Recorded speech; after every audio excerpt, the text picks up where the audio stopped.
خون میں اس طریقے سے شیطان ملعون شامل ہو جاتا ہے خون میں، جس طریقے سے سلائن، گلوکوز انجیکشن کا پانی ہمارے خون میں ہوتا ہے، یہ جو ہم پانی پیتے ہیں وہ پانی جیسے ہمارے بدن میں نسوں میں رگوں میں دوڑتا ہے، ویسے شیطان داخل ہو جاتا ہے۔ کہاں سے سمجھنے کا موقع ملے گا؟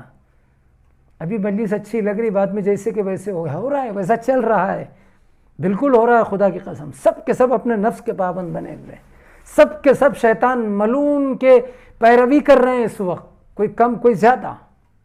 باتیں رہ جائیں گی، بہت ساری باتیں ہیں، کیسے بچنا ہے ہمیں، کیسے بچنا ہے، سن لیجئے۔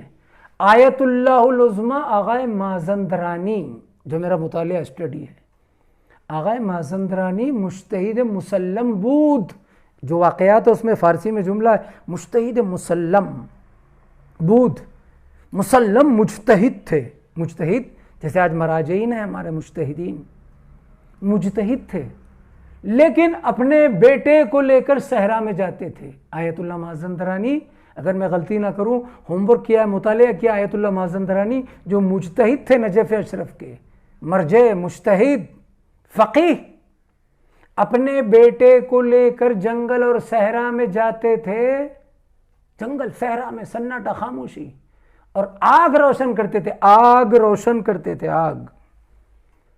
جب بیٹا پوچھتا تھا بابا آپ عالم ہیں، مجتہد ہیں، یا آپ مجھے جنگل میں لائے ہیں، صحرا میں آگ روشن کر رہے ہیں، کیوں؟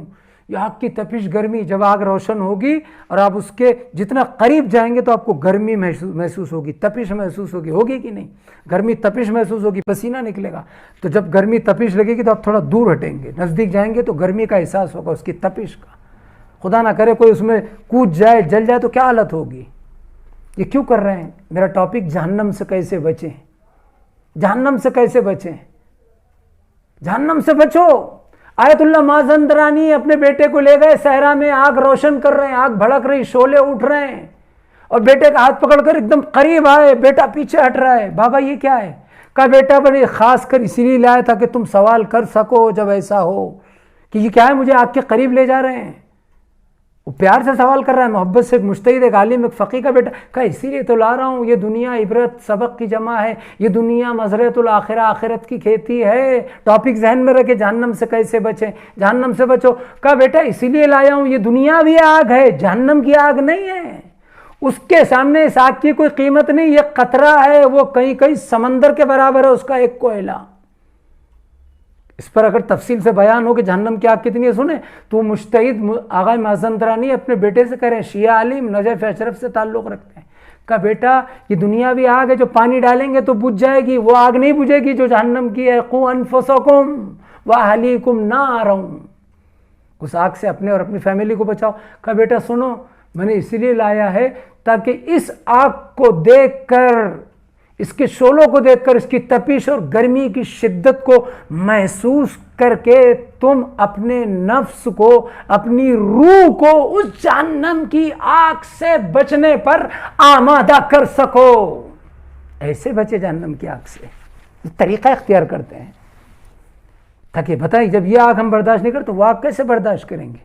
اور یہی واقعاً جہنم سے بچنے کا ایک پوائنٹ ہے۔ پھر جتنی ملی سے اس میں سے آپ نکال سکتے کہ کیسے بچے، کیا کیا چیزیں، ساری باتیں آپ کے سامنے آ رہی ہیں، میں ویسے نہیں پڑھ رہا ہوں۔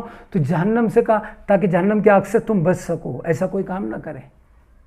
تو عزیزان گرامی، یہی پیغام کربلا ہے، یہی کربلا کا میسیج ہے، یہی کربلا نے ہمیں سمجھایا ہے۔ مولا امیر المومنین نے 2 سلاخیں آگ میں ڈال دی تھیں، میں واقعہ نہیں پڑھ رہا ہوں۔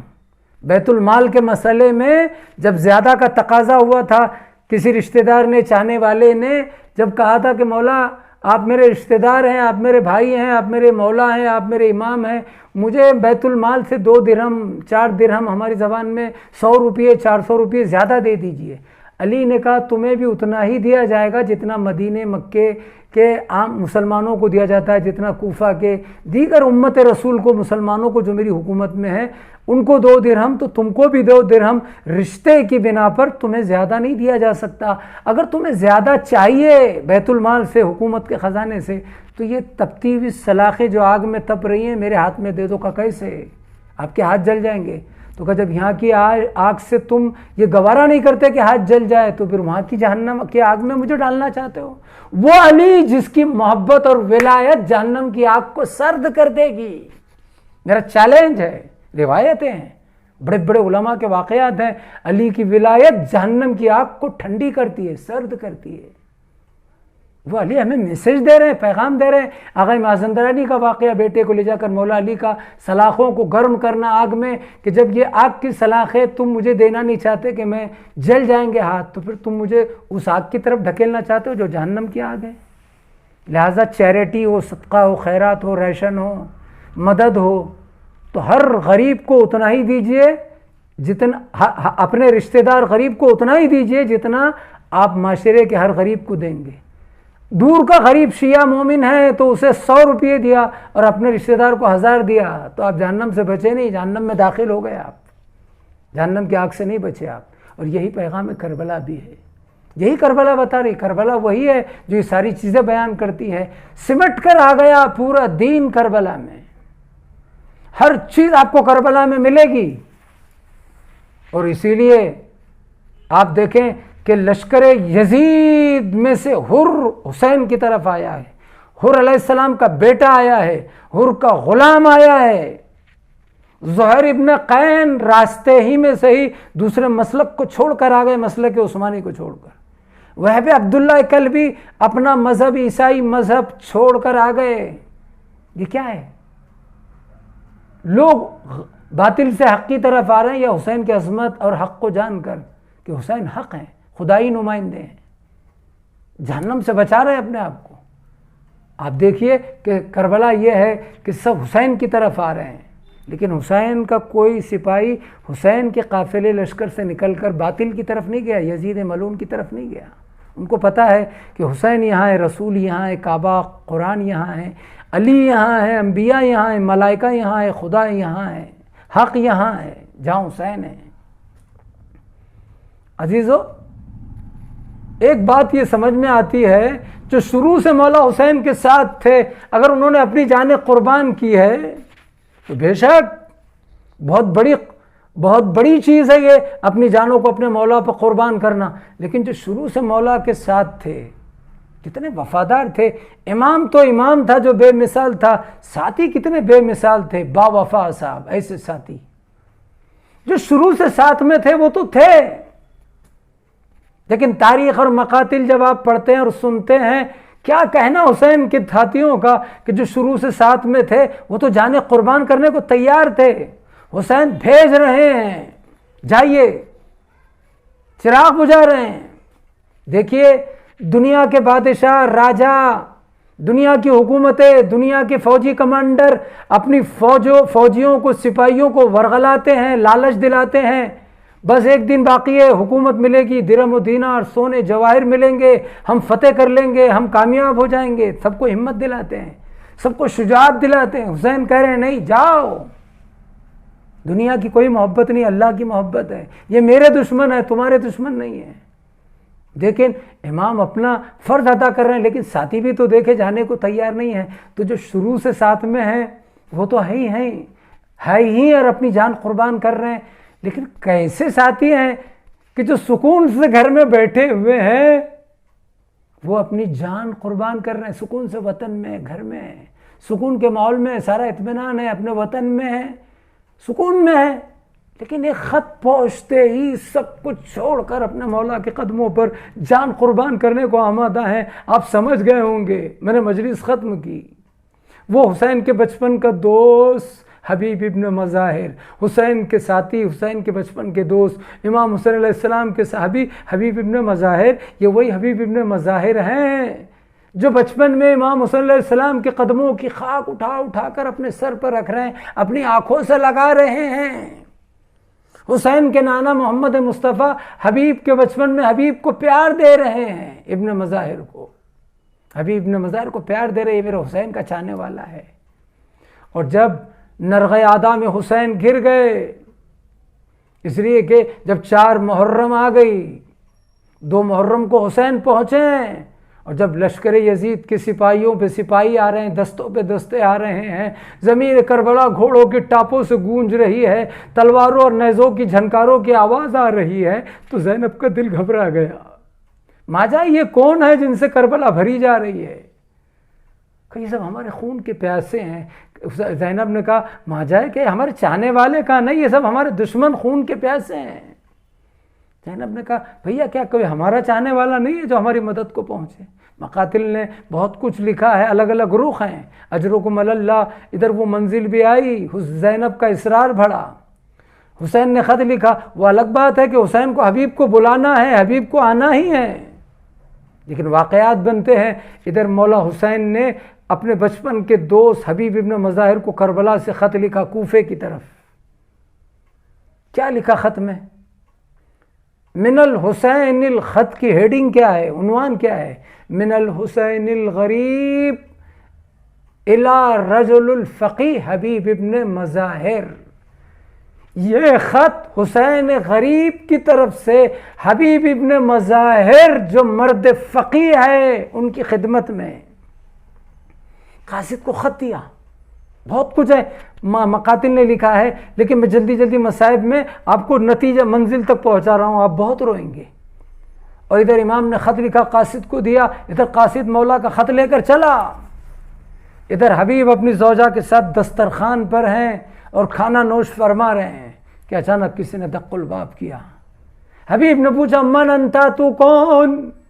جواب ملا انا برید الحسین، میں حسین کا پیغامبر ہوں، میں حسین کا قاصد ہوں، انا برید الحسین۔ جیسے ہی مولا کا نام سنا دسترخوان سے اٹھ کھڑے ہوئے دروازے کی طرف دوڑے، دروازہ کھولا، دیکھا حسین کا قاصد ہے، مولا کا قاصد۔ ارے میرا مولا، میرا شہزادہ، میرا آقا، ان کا قاصد۔ قاصد نے خط دیا، حبیب نے خط لیا، سر پر رکھا، پیشانی سے لگایا، چوما، بوسہ دیا، خط کو وہیں پڑھنا شروع کیا۔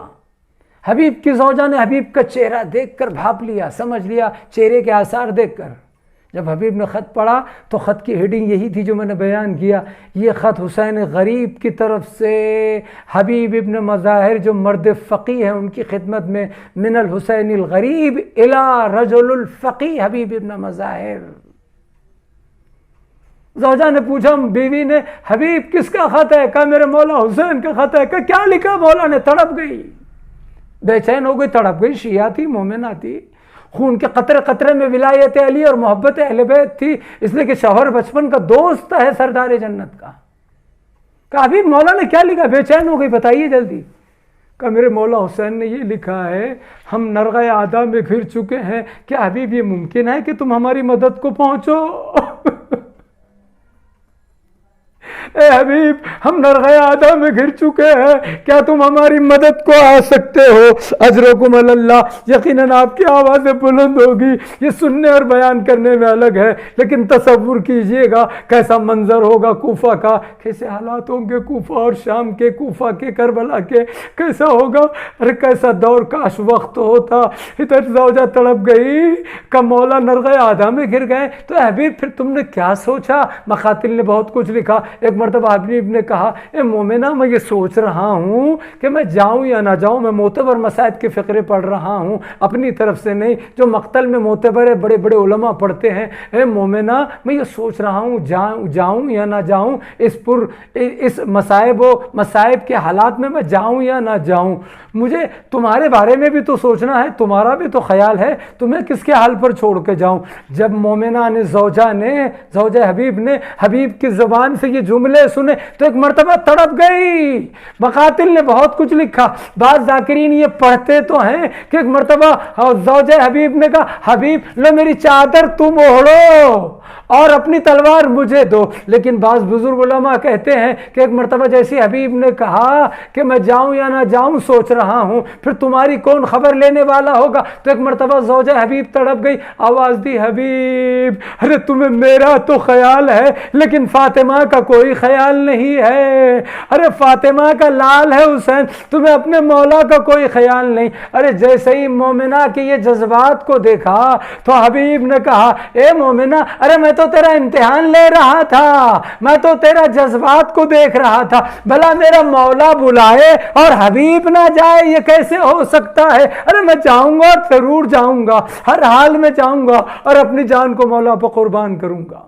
اجرکم اللہ، جزاکم ربکم جزا۔ حالات ناگزیر ہیں، جگہ جگہ کوفے میں ناکہ بندی ہے، ابن زیاد کے سپاہی ہیں، بس تصور شرط ہے۔ ایک مرتبہ حبیب نے غلام کو بلایا، اس کے پاس گھوڑے کو دیا اور اسے کہا نامعلوم خفیہ راستے سے فلاں فلاں فلاں فلاں جگہ میرا انتظار کرنا۔ حبیب نے زوجہ کو خدا کے حوالے کیا، بیوی نے کہا حبیب جاؤ، ہماری فکر نہ کرو، دیکھو حبیب جلدی کرنا اور فرزند فاطمہ پر، رسول پر اپنی جان قربان کرنا، حبیب ہمیں شرمندگی نہ ہو۔ ادھر حبیب چلے، اتنی جلدی چلے ہیں، کسان کے لباس میں چلے ہیں، بھیس بدل کر چلے ہیں، باغات کے راستے سے چلے ہیں تاکہ کسی کو شک و شبہ نہ ہو۔ اور ایک مرتبہ حبیب کے آنے میں تاخیر ہو گئی، ادھر حبیب کے آنے میں تاخیر ہو گئی، ادھر حبیب پہنچے اور کیا دیکھا حبیب نے کہ غلام گھوڑے سے کہہ رہا ہے اے گھوڑے، اگر میرا آقا حبیب نہ آ سکا، میرا آقا نہ آ سکا تو میں تیری پشت پر سوار ہو کر مولا حسین کی نصرت کو جاؤں گا۔ گھوڑے کی آنکھوں میں آنسو ہے، غلام گفتگو کر رہا ہے، حبیب نے رخساروں پہ تماچے مارے، ہائے رے آل محمد، وہ وقت آ گیا کہ غلام بھی جان قربان کر رہے ہیں۔ اجرکم اللہ۔ حبیب آگے بڑھے، گھوڑے پہ سوار ہوئے اور غلام سے کہا جا میں نے تجھے راہ خدا میں آزاد کیا۔ اس نے، غلام نے حبیب کے قدموں کو تھام لیا، مولا یہ کیسا انصاف ہے، جب تک آپ کی خدمت کا مسئلہ تھا اپنے ساتھ رکھا، اور جب آج مولا حسین فرزند رسول کی خدمت کا مسئلہ ہے، باری ہے، آپ مجھے آزاد کر رہے ہیں۔ نہیں نہیں، مجھے ایسی آزادی نہیں چاہیے، میں بھی اپنی جان قربان کرنا چاہتا ہوں۔ حبیب نے غلام کو ساتھ میں لیا کہ دیر نہ ہو، شرمندگی نہ ہو، غلام کو لے کر چلے، ارے تیزی سے چلے۔ اور ایک مرتبہ وہ موقع بھی آ گیا کہ حبیب کربلا کے قریب پہنچے، ادھر حسین نے دیکھا کوفے سے گرد نمودار ہو رہی ہے، آواز دی میرے ساتھیوں، میرے اصحاب آگے بڑھو، میرے بچپن کا دوست حبیب آ رہا ہے۔ ادھر اصحاب نے دیکھا، حسین نے دیکھا، حبیب آئے ہیں، سب نے حبیب کا استقبال کیا، حبیب نے اپنے آپ کو حسین کے قدموں میں گرایا، حسین نے سینے سے لگایا۔ بس میں نے مجلس ختم کی، ویسی نہیں پڑھ پا رہا ہوں جیسی پڑھنی چاہیے، ویسے مصائب نہیں پڑھے ہیں، لیکن بس آخری فقرہ، اجرکم اللہ، جزاکم ربکم خیرن جزا۔ عزادارو، یہ خبر خیمے میں پہنچی، شہزادی زینب کے کانوں میں خبر پہنچی کہ کوئی آیا ہے۔ شہزادی نے کہا فضہ ذرا معلوم کرنا، فضہ در خیمہ پر آئی، پھر واپس پلٹی، شہزادی ماں جائے کہ بچپن کا دوست حبیب ابن مظاہر آئے ہیں۔ جیسے ہی زینب نے حبیب کا نام سنا، کہا جاؤ فضہ، شاہ حبیب کو زینب کا سلام کہنا تم نے بڑا احسان کیا جو اس وقت میں ہماری نصرت کو آئے، ہمیں یاد کیا۔ ادھر فضہ در خیمہ پر آئی، حبیب، علی و فاطمہ کی بیٹی زینب سلام کہہ رہی ہے۔ ارے حبیب نے امامہ اتارا، رخساروں پہ تماچے مارے، اپنے آپ کو زمین کربلا پہ گرا دیا۔ ہائے آل محمد، ہائے اہل بیت کی مظلومیت۔ وہ وقت آ گیا کہ شہزادی غلام کو سلام کہہ رہی ہے، اے شہزادی، ارے ہائے اہل بیت کی مظلومیت۔ میں کہوں گا حبیب، ابھی زینب خیمے میں ہے، ابھی چادر لوٹی نہیں ہے، ابھی زینب پردے میں ہے، تو آپ کو ایک سلام بھیجا تو برداشت نہ ہوا۔ اس وقت کیا کیجئے گا جب یہ زینب اسیر ہو کر کربلا سے کوفہ سے شام روانہ؟ سیعلم الذین ظلموا أی منقلب